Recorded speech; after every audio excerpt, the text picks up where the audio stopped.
అది 2017 April 8 early morning 6:30 అవుతుంది. కేరళలో ఉన్న తిరువనంతపురం రైల్వే స్టేషన్ దగ్గర ఎవరో గుర్తు తెలియని వ్యక్తి ప్లాట్ఫామ్ మీద చాలా అనుమానాస్పదంగా అటు ఇటు తిరుగుతున్నాడు. మధ్య మధ్యలో ఆగుతూ తనతో తనే మాట్లాడుకుంటున్నాడు. అదంతా చూసే వాళ్ళకి చాలా అబ్నార్మల్గా అనిపించింది. ఇదంతా దూరం నుండి చూస్తున్న రైల్వే పోలీస్ ఆఫీసర్స్ అతని దగ్గరికి వెళ్ళి ఏమైందో కనుక్కుందాం అనుకున్నారు. అలా అతని వైపు వెళ్తున్నారు. రైల్వే పోలీస్ ఆఫీసర్స్ అతని వైపు రావడం చూసి ఇంకా ప్యానిక్ అవడం స్టార్ట్ చేశాడు. అతను అంతలా ప్యానిక్ అవడం చూసి రైల్వే పోలీస్ ఆఫీసర్స్ ఇతను ఖచ్చితంగా టెర్రరిస్ట్ అయి ఉంటాడని అతన్ని అరెస్ట్ చేసి ఇంట్రోగేషన్కి తీసుకుని వెళ్ళారు.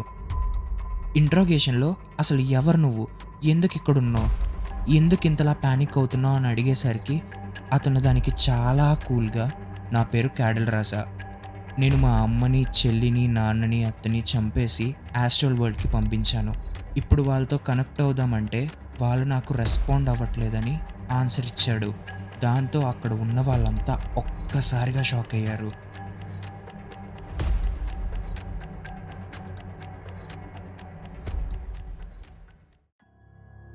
క్యాడల్ జీన్సన్ రాజా. క్యాడల్కి చిన్నప్పటి నుంచి స్టడీస్ మీద పెద్ద ఇంట్రెస్ట్ లేదు. అలా అని అందరితో కలిసేవాడా అంటే చాలా ఐసోలేట్ అయ్యి ఒక్కడే ఉండేవాడు. ఎక్కువ టైం తన రూమ్లోనే స్పెండ్ చేసేవాడు. ఈవెన్ తనకి ఫ్రెండ్స్ కూడా ఎవరూ లేరు. క్యాడల్ వాళ్ళ నాన్న పేరు రాజా తంగం, ఇతను ఒక కాలేజ్ ప్రొఫెసర్. క్యాడల్ వాళ్ళ అమ్మ పేరు క్యాడల్ పద్మ, ఈవిడొక గవర్నమెంట్ డాక్టర్. ఇంకా క్యాడల్ చెల్లి పేరు క్యారోలిన్, తిను ఎంబీబీఎస్ స్టూడెంట్. వీళ్ళది తిరువనంతపురంలో వెల్ సెటిల్డ్ ఫ్యామిలీ.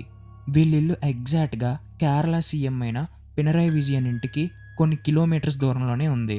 క్యాడల్ చాలా స్ట్రగుల్స్ ఫేస్ చేసి తన అండర్ గ్రాడ్యుయేషన్ని కంప్లీట్ చేశాడు. తన పోస్ట్ గ్రాడ్యుయేషన్ కోసం ఇంట్లో వాళ్ళు ఆస్ట్రేలియా పంపించాలని అనుకున్నారు. ఇంట్లో వాళ్ళ డెసిషన్ మేరకు క్యాడల్ ఆస్ట్రేలియా వెళ్ళాడు. కానీ ఆస్ట్రేలియా వెళ్ళిన తర్వాత తన కోర్స్కి రిలేటెడ్ కాకుండా ఆస్ట్రల్ వరల్డ్ని ఎక్స్ప్లోర్ చేయడం స్టార్ట్ చేశాడు. ఆస్ట్రల్ వరల్డ్ కోసం బుక్స్ని చదివేవాడు. ఆస్ట్రల్ వరల్డ్ అనే ఒక డైమెన్షన్ ఉందని స్ట్రాంగ్గా బిలీవ్ చేయడం స్టార్ట్ చేశాడు. ఆస్ట్రల్ వరల్డ్ అనేది ఒకటి ఉందని ఎలా అయినా ప్రూవ్ చేసి రికగ్నైజేషన్ తెచ్చుకోవాలని డిసైడ్ అయ్యాడు.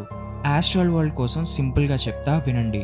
ఈ వరల్డ్లో హ్యూమన్స్ ఎలా అయితే ఫిజికల్ ఫామ్లో తిరుగుతున్నారో సేమ్ క్వైట్ ఆపోజిట్. హ్యూమన్స్ చనిపోయిన తర్వాత వారి సోల్ అంటే ఆత్మ వేరే వరల్డ్లో ఇంకా బతికి ఉండడం, ఈ కాన్సెప్ట్ పేరే ఆస్ట్రల్ వరల్డ్. దీని మీద ఎక్స్పెరిమెంట్స్ చేయడం కూడా స్టార్ట్ చేశాడు. అలా చదువుని సకంలోనే ఆపేసి ఇండియాకి వచ్చేసాడు.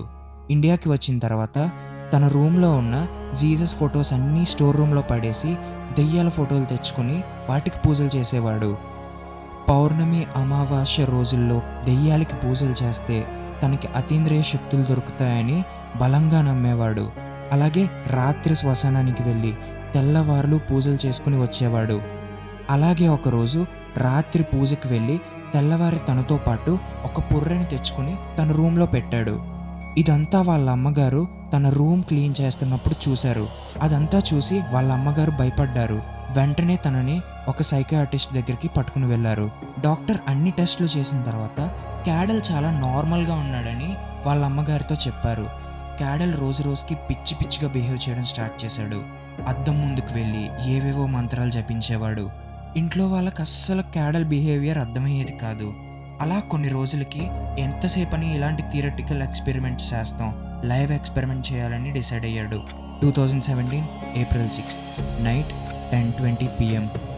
అప్పటి వరకు హాస్పిటల్లో డ్యూటీ చేసి వచ్చి క్యాడల్ వాళ్ళ అమ్మ రెస్ట్ తీసుకుంటున్నారు. క్యాడల్ వాళ్ళ అమ్మ రూమ్లోకి మెల్లగా వెళ్ళాడు.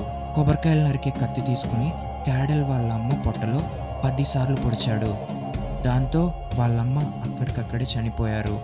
వాళ్ళమ్మ చనిపోయిన తర్వాత ఒక సీసా పట్టుకుని పిచ్చి పిచ్చి మంత్రాలు చదువుతూ రూమ్ అంతా తిరగడం మొదలుపెట్టాడు. కానీ వాళ్ళమ్మ ఆత్మ తనకి దొరకలేదు. 11:30 PM.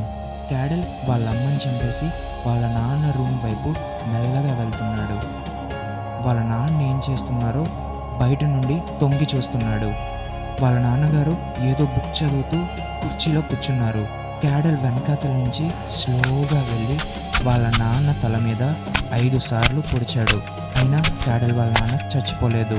అప్పుడు అదే కత్తితో గొంతులో పొడిచాడు. అంతే, వాళ్ళ నాన్న చనిపోయారు. మళ్ళీ పిచ్చి పిచ్చి మంత్రాలు చదువుతూ ఆ సీసా పట్టుకుని రూమ్ చుట్టూ తిరుగుతున్నాడు. ఈసారి కూడా వాళ్ళ నాన్న ఆత్మ దొరకలేదు. అలా చాలా ట్రై చేశాడు. వాళ్ళిద్దరు ఆత్మలు దొరకలేదు. 2:45 AM. క్యాడల్ వాళ్ళ అమ్మ ఆత్మ, నాన్న ఆత్మ ఇంకా దొరకదని ఫిక్స్ అయ్యి వాళ్ళ చెల్లిని చంపుదామని డిసైడ్ అయ్యాడు. అలా మెట్లు దిగుతూ వాళ్ళ చెల్లి రూమ్కి వెళ్ళాడు. వెళ్ళి డోర్ నాక్ చేశాడు. వాళ్ళ చెల్లి డోర్ తీసి, ఏమైంది క్యాడల్, ఈ టైంలో ఎందుకు ఇక్కడికి వచ్చావు అని అడిగింది. ఏం లేదు, కొంచెం వాటర్ కావాలని అన్నాడు. తను వాటర్ ఇవ్వడానికి అలా వెనకాతలకు తిరిగింది. అంతే, కత్తిచ్చుకుని క్యాడల్ వెనకాతల నుంచి వాళ్ళ చెల్లిని చంపేశాడు. అలా ఏవో పిచ్చి పిచ్చి మంత్రాలు మళ్ళీ చదువుతూ రూమ్ అంతా తిరగడం స్టార్ట్ చేశాడు. ఈసారి వాళ్ళ చెల్లి ఆత్మ కూడా తనకి దొరకలేదు. తెల్లవారవుతుంది. క్యాడల్కి ఏం చేయాలో అర్థం కాలేదు. 3 డెడ్ బాడీస్ని మాస్టర్ బెడ్రూమ్లో పడేసి లాక్ చేసేశాడు. ఏమీ తెలియలేనట్టు బయటకెళ్ళి కాఫీ తాగుతూ కూర్చున్నాడు. అప్పుడే వాళ్ళత్త లలితా జైన్ క్యాడల్ వాళ్ళ ఇంటికి వచ్చారు. క్యాడల్ని అమ్మా నాన్న ఎక్కడున్నారు క్యాడల్ అని అడిగారు. దానికి క్యాడల్, అమ్మా నాన్న చెల్లి ఏదో పని మీద బయట ఊరికి వెళ్ళారు, ఒక 2 రోజులు తిరిగి వచ్చేస్తారత్తా అని అన్నాడు. సరే, 2 రోజుల్లో వచ్చేస్తారు కదా, చూసి వెళ్దాం అని చెప్పి వాళ్ళత్త అక్కడే ఉన్నారు. ఒక పక్క క్యాడల్ ఎక్స్పెరిమెంట్ కోసం ఇంకా ఆలోచిస్తూనే ఉన్నాడు. April 7th, time 12:30 AM. క్యాడల్ వాళ్ళత్త లలితా జైన్ డీప్ స్లీప్లో ఉన్నారు. వాళ్ళ ముగ్గురిని చంపిన కత్తితో లలితా జైన్ని కూడా రిప్ కేసులో 22 టైమ్స్ అతి దారుణంగా పొడిచి చంపేశాడు. మళ్ళీ ఏవేవో మంత్రాలు జపిస్తూ బాటిల్ పట్టుకుని ఆ రూమ్ చుట్టూనే తిరిగాడు. ఈసారి కూడా తను అనుకున్నది జరగలేదు. అలా మొత్తం 4 బాడీల్ని మాస్టర్ బెడ్రూమ్లోనే దాచాడు.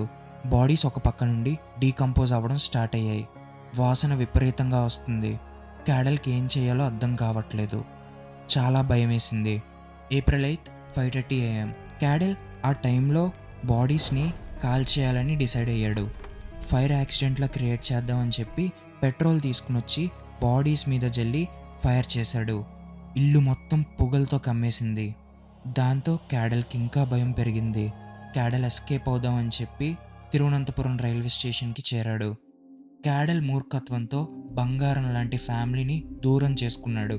కేరళ పోలీసులు దీన్ని ఒక హై ప్రొఫైల్ కేసు కింద తీసుకుని చాలా ఛాలెంజెస్ని చూశారు.